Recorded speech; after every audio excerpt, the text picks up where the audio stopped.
Now, I've worked with Derryn Hinch for the past decade.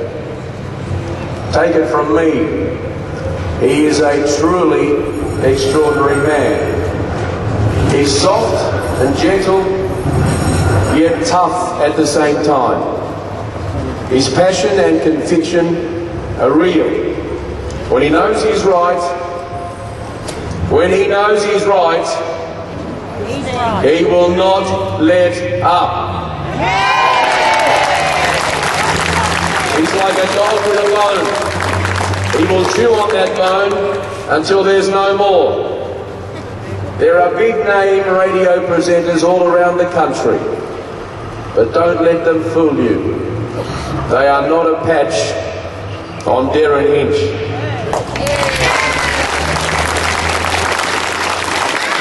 As my own brother said in an email recently, we need more people like him. Ladies and gentlemen, Derryn Hinch.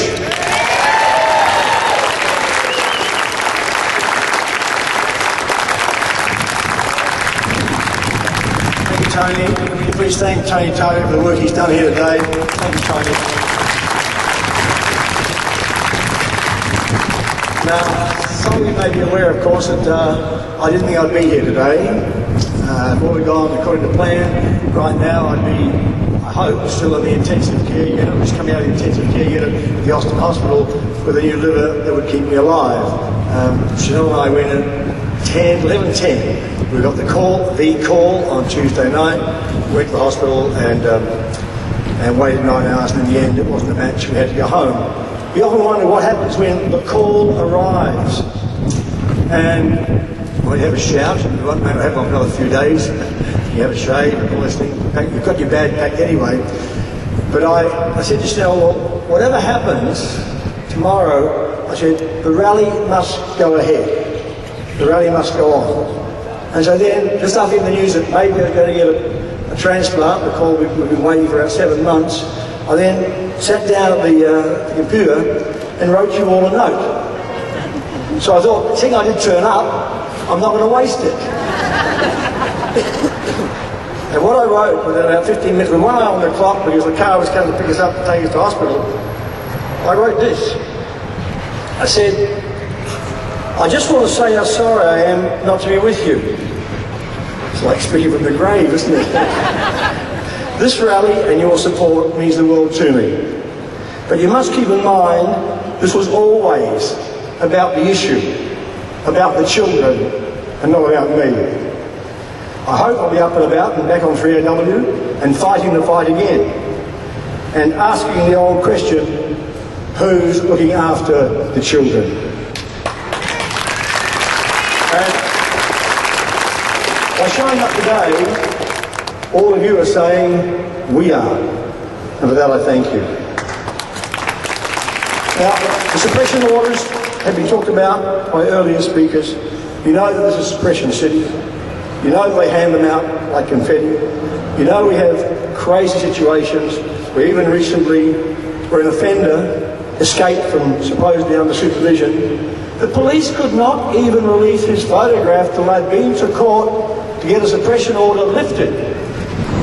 Waited like 14 hours. What could have happened in that time? And that's why I say that it's Noddyland. The county court hands them out. I remember a lawyer friend of mine told me he was in there and he objected to what was happening one day, and the county court judge just pooh-poohed and says, shut up, be quiet, be quiet. I do these all the time, as if it doesn't really matter a damn. And there are now at least 30 people walking around the state who are supposedly under these suppression orders and under this Monitoring Act, but then they just suppressed. You can't know who they are, where they live, what they do. And when this law first came down, the Serious Sex Offenders Monitoring Act, I thought it was a great law. I really did. I thought it's a good law, it'll do something. But then they found, with clever lawyers, they found loopholes. It was never meant to be that this was going to be a suppression city for all these people. These men who, some of them, involved with Mr. Baldy, they joked in prison, plotted in prison, how they had set up sex farms with little kids when they got out. These are the worst of the worst. Men who've been in jail off and on for 20, 30 years for abominable crimes. For men who've been released on parole and offended again within a few months of being released. And they've done it again and again. And that's why I've campaigned for it. I think this issue is a huge issue. And as long as I've got a heartbeat, I've got a good heartbeat in my body, and the liver's not so good. But as long as I'm going, I'm going to keep fighting this and keep going. Now next week on Friday, I'm due in court to face these 5 charges, which generated from these steps back in 2008, one of our rallies. And I face 5 years in jail. That won't happen, not that long, and $60,000 in fines. We got a note the day that I got out of hospital, and I think it might be the last straw for Chanel, when the OPP said in the note to me, we feel that an immediate term of imprisonment is appropriate. An immediate term of imprisonment. When was the last time you heard a prosecutor get up in this state and say about a child porn collector or a child rapist or a sex offender that an immediate term of imprisonment was acceptable and needed? Never. They don't do it. And so we then went back to the OPP and we said to them, look, they knew I was sick. We said to them, look, can we just have a delay for a few months until I get better?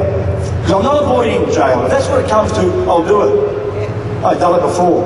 I will do it if I have to. But I want to be fit and well enough to do it. And you think they'll be thinking, yeah, let's keep him fit because he might die on us if he may not finish the sentence. But the OPP virtually said to us, no, we'll see you in court. Well, I have a surprise for them. Which I'll announce to you today. We're not going to take it lying down. We're not waiting for Friday. On Wednesday morning, we are going into court and we're going to apply for a delay for an adjournment on this case on medical grounds, because if I go to jail on Friday, there's a good chance I'll die. Now, there is no death penalty in Victoria. Sometimes it should be. For men like Julian Knight, for men like Farquharson, for men who decide they'll get back at their wives by killing their kids, for a man who throws his only daughter off the Westgate Bridge, there should be. But right now there's not. And I don't think that I should be subject to this, because without being overly dramatic, if they lock me up in jail in my condition, I have to be 45 minutes from a hospital, and I don't believe that is right. So on Wednesday we will go to court. We will apply for an application to delay it. When I'm fit enough, I'm more than happy to ask them to knock on the door and say, yep, now we'll talk. I don't think that's an unfair thing. But in the meantime, I just implore all of you, and thank you for coming today, I just implore all of you, and remember this, and I said this back in April when I read that the Sentencing Advisory Board had put out that survey they did to the public, that something like 80% of you think that sentencing is too hard. Don't know where they did that survey. But I said that day, that's what prompted this rally, I said that day, I said, maintain your power, maintain your passion, maintain your anger. And also, as somebody else said on different Parliament House steps than these, a few hundred miles away in Canberra, maintain your rage, and thank you.